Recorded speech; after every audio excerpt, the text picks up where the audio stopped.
स्वागत है दोस्तों आपका अपने चैनल द इंडियन गुरुजी में। दोस्तों आज हम लोग सॉल्व करेंगे रीजनिंग के प्रश्न, महत्वपूर्ण प्रश्न सॉल्व करेंगे जो हमारे क्वेश्चंस में आते हैं एग्जाम पेपर्स में। ठीक है दोस्तों, चलिए देखिए जो कथन दिया है, ठीक है, जो कथन दिया उसी को हम सत्य मान के निष्कर्ष को निश्चित करेंगे कि गलत है कि सही है। ठीक है दोस्तों, निष्कर्ष निकालेंगे। ठीक है, चलिए कथन क्या दिया है, सभी विश्वविद्यालय के प्रोफेसरों के पास डॉक्टरेट की डिग्री है। मतलब जो भी प्रोफेसर हैं उन सबके पास डॉक्टरेट की डिग्री है। ध्यान दीजिएगा, सभी विश्वविद्यालय के प्रोफेसरों के पास डॉक्टरेट की डिग्री है। अभी अनिवार्य नहीं कि इनके पास डिग्री होनी ही चाहिए, लेकिन प्रोफेसरों के पास डॉक्टरेट की डिग्री है। यक्स एक महिला प्रोफेसर है। ठीक है, यक्स क्या एक महिला प्रोफेसर है। यक्स के पास डॉक्टरेट की डिग्री नहीं है। अब दोस्तों ये तो कंफर्म नहीं है कि इसके पास डिग्री है कि नहीं है, क्योंकि देखिए सभी विश्वविद्यालय के प्रोफेसरों के पास डॉक्टरेट की डिग्री है, यानी कि जितने भी प्रोफेसर उनके पास डॉक्टरेट की डिग्री है। लेकिन यक्स क्या एक महिला प्रोफेसर, यानी कि इसके पास भी डॉक्टरेट की डिग्री है। यानी कि पहला कथन जो बोला कि नहीं है यानी कि ये गलत है। ठीक है, दूसरा देखिए दोस्तों, केवल पुरुष प्रोफेसरों के पास डॉक्टरेट की डिग्री है। केवल पुरुष प्रोफेसरों के पास, ठीक है, तो ऐसा तो नहीं है, जितने भी प्रोफेसर हैं सबके पास क्या है डॉक्टरेट की डिग्री है। तो यहाँ बोला केवल पुरुष प्रोफेसरों के पास, मतलब मेल के पास, यानी कि पुरुषों के पास जो क्या है सिर्फ डॉक्टरेट की डिग्री है। तो ऐसा नहीं है, जितने भी प्रोफेसर हैं सबके पास क्या है डॉक्टरेट की डिग्री, यानी कि ये भी कथन गलत है। यानी कि देखिए दोनों कथन हमारे क्या हैं, गलत हैं।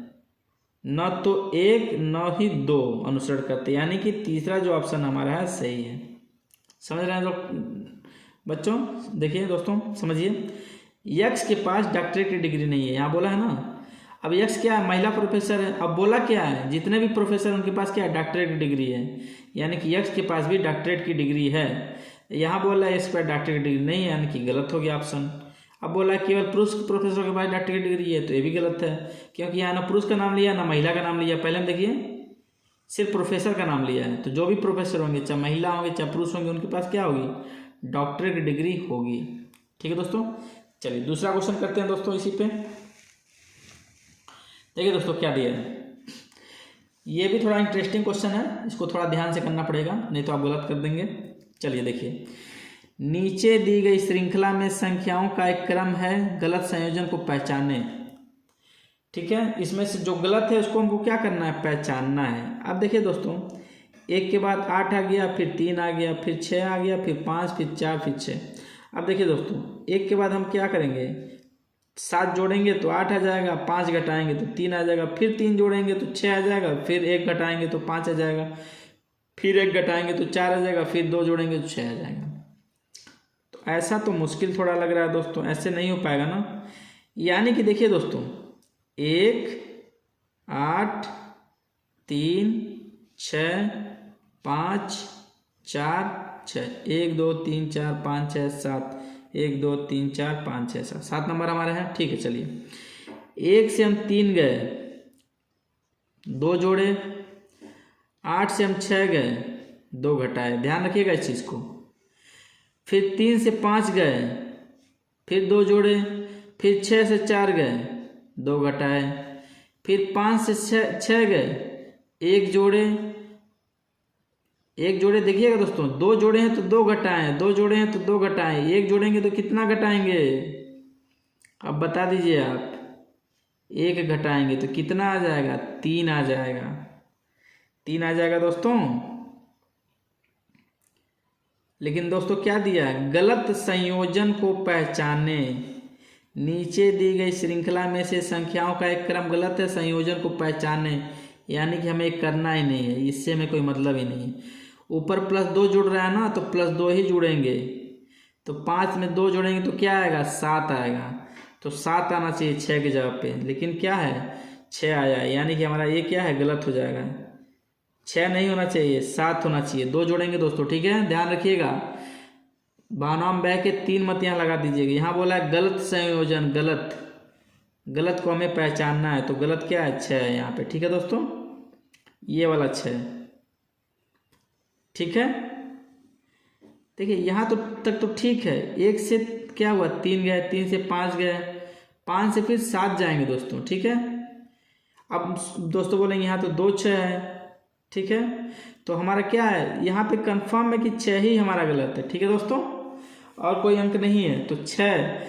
अब देखिए एग्जामिनर तो यही सोच के दिया ना कि ये वाला जो ऑप्शन हमारा है क्या है, गलत है, ठीक है। तो हम क्या करेंगे 6 पर चुपचाप टिक लगा देंगे, हमारा क्या हो जाएगा, आंसर सही हो जाएगा, ठीक है दोस्तों।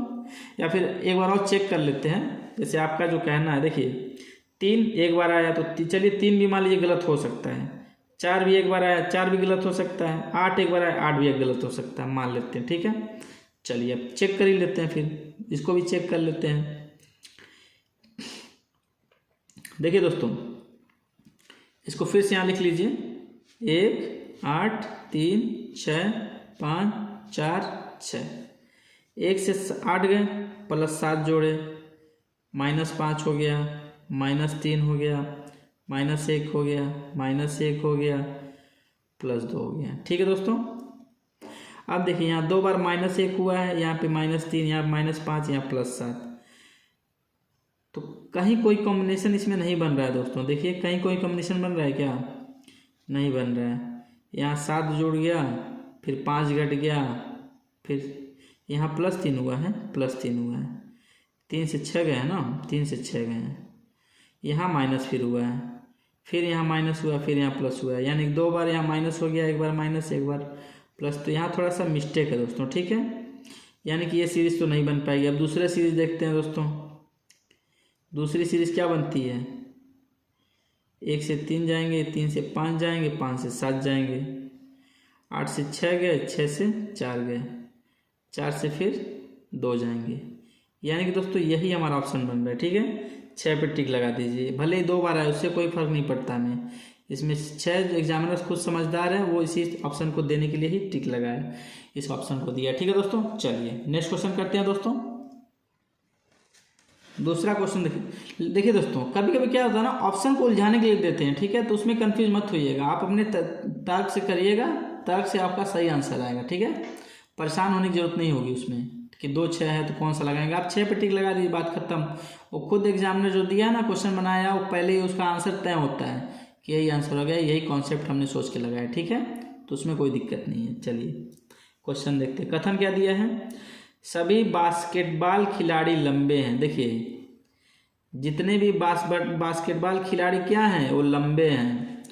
सभी बास्केटबॉल खिलाड़ी क्या हैं, एथलीट हैं। बास्केटबॉल सभी बास्केटबॉल खिलाड़ी क्या हैं, लंबे हैं। सभी लंबे पुरुष बास्केटबॉल खिलाड़ी हैं। सभी लंबे पुरुष, जितने भी लंबे पुरुष हैं वो बास्केटबॉल खिलाड़ी हैं। सही है गलत है दोस्तों, गलत है। यहाँ क्या बोला है, सभी बास्केटबॉल खिलाड़ी लंबे पुरुष हैं, ये नहीं बोला है कि सभी लंबे पुरुष बास्केटबॉल खिलाड़ी हैं।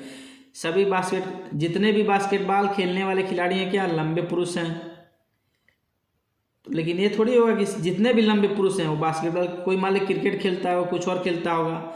यहाँ क्या बोला है, सभी बास्केटबॉल खिलाड़ी लंबे हैं, ठीक है। तो इससे नहीं सिद्ध होता कि सभी लंबे बास्केटबॉल खिलाड़ी हैं, क्योंकि यहाँ देखिए बोला है सभी बास्केटबॉल खिलाड़ी एथलीट हैं। एक चीज़ और बोल दिया है कि जितने भी बास्केटबॉल खिलाड़ी हैं वो क्या है, एथलीट हैं, खिलाड़ी हैं। तो ये नहीं हुआ कि जितने भी एथलीट हैं वो बास्केटबॉल खिलाड़ी हैं, ठीक है, वो कुछ और भी खेल खेल सकते हैं। तो इस निष्कर्ष से क्या निकलेगा, ये दोनों कथन क्या होंगे, गलत होंगे। दोनों को खींच नहीं सकते हम, मतलब जो बनाना होता है चार्ट वो नहीं बना सकते हैं, दोनों अलग अलग हैं, यानी कि दोनों ही सही नहीं है, ठीक है दोस्तों, समझ गए। देखिए दोस्तों यहाँ से क्या निष्कर्ष निकला कि सभी जितने भी बास्केटबॉल खेलने वाले खिलाड़ी हैं वो क्या लंबे हैं। जैसे मान लीजिए आप लंबे हैं तो ये इसका मतलब नहीं है कि आप बास्केटबॉल खिलाड़ी, आप खिलाड़ी हैं तो आप लंबे हैं, ठीक है, समझ गए दोस्तों। आप खिलाड़ी हैं, जैसे बोल दिया कि आप बास्केटबॉल खिलाड़ी हैं तो आप लंबे, ठीक है। तो भाई क्रिकेट के खिलाड़ी भी तो लंबे हो सकते हैं, तैराकी करने वाला भी लंबे हो सकता है, दौड़ने वाला भी हो सकता है। लेकिन इसके कथन के हिसाब से कि जितने भी बास्केटबॉल खिलाड़ी हैं लंबे पुरुष हैं, तो जरूरी नहीं है कि सभी लंबे पुरुष क्या होंगे, बास्केटबॉल खिलाड़ी होंगे, ठीक है। चलिए दूसरा क्वेश्चन देखते हैं दोस्तों। बोला क्या है, ये जो लेटर्स दे दिया है इतना सारा, इसमें क्या बोला है, मैं कितने टी के पहले एन होंगे, टी के पहले एन, टी के पहले एन। तो पहले हमको टी खोजना है। टी कहाँ कहाँ है दोस्तों, यहाँ पे एक टी है, यहाँ पे एक टी है, और कहीं टी है, यहाँ पे एक टी है, और यहाँ पे एक टी है। कितने टी हो गए, 4 टी हो गए। टी के पहले देखिए एन है, एन है, यहाँ है, यहाँ भी है, यहाँ भी है, और यहाँ भी है। 1 2 3 4, कितने हो गए, 4। सिंपल सा आंसर हमारा 4 आ गया। ठीक है, तीसरा ऑप्शन क्या करेंगे, हम टिक लगा देंगे। ठीक है दोस्तों, इसमें कहीं कोई कन्फ्यूजन दोस्तों? देखिए कोई भी क्वेश्चन दिया हो, पहले देखिए क्वेश्चन पूछा क्या, निकालना क्या है। ठीक वैसे जैसे हमने ऊपर क्या बोला था, अभी निष्कर्ष वाला हमने किया था, तो कंफ्यूज नहीं होना है कि सभी बास्केटबॉल खिलाड़ी लंबे हैं तो सभी लंबे क्या होंगे, बास्केटबॉल खिलाड़ी। तो ऐसा नहीं है दोस्तों। सभी, एक बात बताइए कि हम बोल दिए जैसे कि 100 बच्चे हैं, ठीक है, बात समझिएगा, 100 बच्चे हैं, उसमें से 50 फुटबॉल खेलते हैं। अब फुटबॉल वाले खिलाड़ी क्या है, लंबे हैं, ठीक है। तो ऐसा तो नहीं कि सिर्फ 50 जो फुटबॉल खेलते हैं वही लंबे होंगे, बाकी जो 100 में से हैं 50 बच्चे जो बच्चे हैं वो भी तो कुछ लंबे हो सकते हैं। तो वही चीज़ यहाँ भी है। उसी निष्कर्ष के हिसाब से दोस्तों हमने ऐसा टिक लगाएंगे। ठीक है, ऐसा कंफ्यूज नहीं होना है। ठीक है दोस्तों, तो दोस्तों इस वीडियो में इतना ही। वीडियो अच्छा लगा हो तो वीडियो को लाइक और शेयर कर दीजिएगा और चैनल को सब्सक्राइब कर दीजिएगा। जय हिंद दोस्तों।